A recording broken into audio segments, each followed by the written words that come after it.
The uncertainty of the food supply made these nature peoples almost literally omnivorous. Shellfish, sea urchins, frogs, toads, snails, mice, rats, spiders, earthworms, scorpions, moths, centipedes, locusts, caterpillars, lizards, snakes, boas, dogs, horses, roots, lice, insects, larvae, the eggs of reptiles and birds, there is not one of these but was somewhere a delicacy or even a pièce de résistance to primitive men. Some tribes are expert hunters of ants. Others dry insects in the sun and store them for a feast. Others pick the lice out of one another's hair and eat them with relish. If a great number of lice can be gathered to make a petite marmite, they are devoured with shouts of joy as enemies of the human race. The menu of the lower hunting tribes hardly differs from that of the higher apes. The discovery of fire limited this indiscriminate voracity and cooperated with agriculture to free man from the chase. Cooking broke down the cellulose and starch of 1,000 plants indigestible in their raw state, and man turned more and more to cereals and vegetables as his chief reliance. At the same time, cooking, by softening tough foods, reduced the need of chewing and began that decay of the teeth which is one of the insignia of civilization. To all the varied articles of diet that we have enumerated, man added the greatest delicacy of all, his fellow man. Cannibalism was at one time practically universal. It has been found in nearly all primitive tribes, and among such later peoples as the Irish, the Iberians, the Picts, and the 11th century Danes. Among many tribes, human flesh was a staple of trade, and funerals were unknown. In the Upper Congo, living men, women, and children were bought and sold frankly as articles of food. On the island of New Britain, human meat was sold in shops, as butcher's meat is sold among ourselves. And in some of the Solomon Islands, human victims, preferably women, were fattened for a feast like pigs. The Fuegians ranked women above dogs because they said dogs taste of otter. In Tahiti, an old Polynesian chief explained his diet to Pierre Loti. The white man, when well roasted, tastes like a ripe banana. The Fijians, however, complained that the flesh of the whites was too salty and tough, and that a European sailor was hardly fit to eat, but Polynesian tasted better. What was the origin of this practice? There is no surety that the custom arose, as formerly supposed, out of a shortage of other food. If it did, the taste, once formed, survived the shortage and became a passionate predilection. Everywhere among nature peoples, blood is regarded as a delicacy, never with horror. Even primitive vegetarians take to it with gusto. Human blood is constantly drunk by tribes otherwise kindly and generous, sometimes as medicine, sometimes as a rite or covenant, often in the belief that it will add to the drinker the vital force of the victim. No shame was felt in preferring human flesh. Primitive man seems to have recognized no distinction in morals between eating men and eating other animals. In Melanesia, the chief who could treat his friends to a dish of roast man soared in social esteem. "When I have slain an enemy," explained a Brazilian philosopher chief, "it is surely better to eat him than to let him waste. The worst is not to be eaten, but to die. If I am killed, it is all the same whether my tribal enemy eats me or not. But I could not think of any game that would taste better than he would. You whites are really too dainty."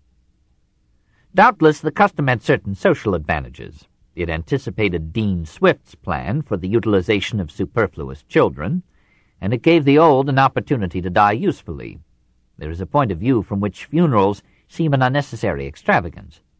To Montaigne, it appeared more barbarous to torture a man to death under the cover of piety, as was the mode of his time, than to roast and eat him after he was dead. We must respect one another's delusions. 2. The foundations of industry: fire, primitive tools, weaving and pottery, building and transport, trade and finance. If man began with speech and civilization with agriculture, industry began with fire. Man did not invent it. Probably nature produced the marvel for him by the friction of leaves or twigs, a stroke of lightning, or a chance union of chemicals. Man merely had the saving wit to imitate nature and to improve upon her. He put the wonder to 1,000 uses. First, perhaps, he made it serve as a torch to conquer his fearsome enemy, the dark.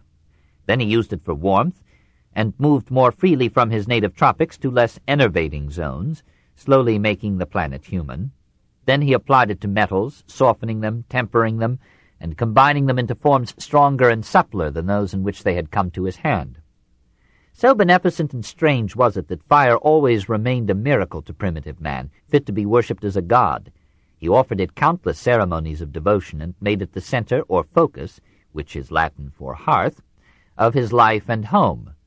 He carried it carefully with him as he moved from place to place in his wanderings, and would not willingly let it die.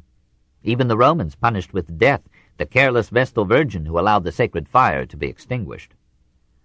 Meanwhile, in the midst of hunting, herding, and agriculture, invention was busy, and the primitive brain was racking itself to find mechanical answers to the economic puzzles of life. At first man was content, apparently, to accept what nature offered him, the fruits of the earth as his food, the skins and furs of the animals as his clothing, the caves and the hillsides as his home. Then, perhaps, for most history is guessing, and the rest is prejudice, he imitated the tools and industry of the animal. He saw the monkey flinging rocks and fruit upon his enemies, or breaking open nuts and oysters with a stone. He saw the beaver building a dam, the birds making nests and bowers, the chimpanzees raising something very like a hut. He envied the power of their claws, teeth, tusks, and horns, and the toughness of their hides, and he set to work to fashion tools and weapons that would resemble and rival these. Man, said Franklin, is a tool-using animal, but this too, like the other distinctions on which we plume ourselves, is only a difference of degree. Many tools lay potential in the plant world that surrounded primitive man. From the bamboo he made shafts, knives, needles, and bottles. Out of branches he made tongs, pincers, and vices. From bark and fibers he wove cord and clothing of 100 kinds. Above all, he made himself a stick. It was a modest invention, but its uses were so varied that man always looked upon it as a symbol of power and authority.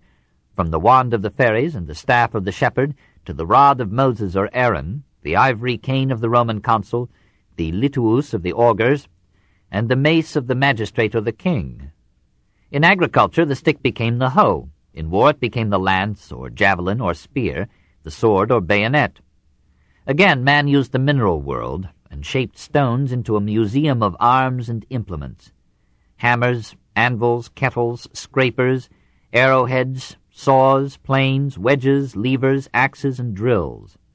From the animal world he made ladles, spoons, vases, gourds, plates, cups, razors, and hooks out of the shells of the shore, and tough or dainty tools out of the horn or ivory, the teeth and bones, the hair and hide of the beasts. Most of these fashioned articles had handles of wood attached to them in cunning ways, bound with braids of fiber or cords of animal sinew, and occasionally glued with strange mixtures of blood. The ingenuity of primitive men probably equaled, perhaps it surpassed, that of the average modern man. We differ from them through the social accumulation of knowledge, materials, and tools, rather than through innate superiority of brains. Indeed, nature men delight in mastering the necessities of a situation with inventive wit. It was a favorite game among the Eskimos to go off into difficult and deserted places and rival one another in devising means for meeting the needs of a life unequipped and unadorned. This primitive skill displayed itself proudly in the art of weaving. Here, too, the animal showed man the way.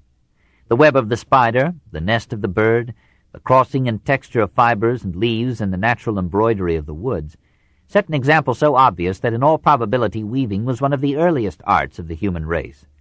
Bark, leaves, and grass fibers were woven into clothing, carpets, and tapestry, sometimes so excellent that it could not be rivaled today, even with the resources of contemporary machinery. Aleutian women may spend a year in weaving one robe. The blankets and garments made by the North American Indians were richly ornamented with fringes and embroideries of hairs and tendon threads dyed in brilliant colors with berry juice. Colors so alive, says Father Théodule, that ours do not seem even to approach them.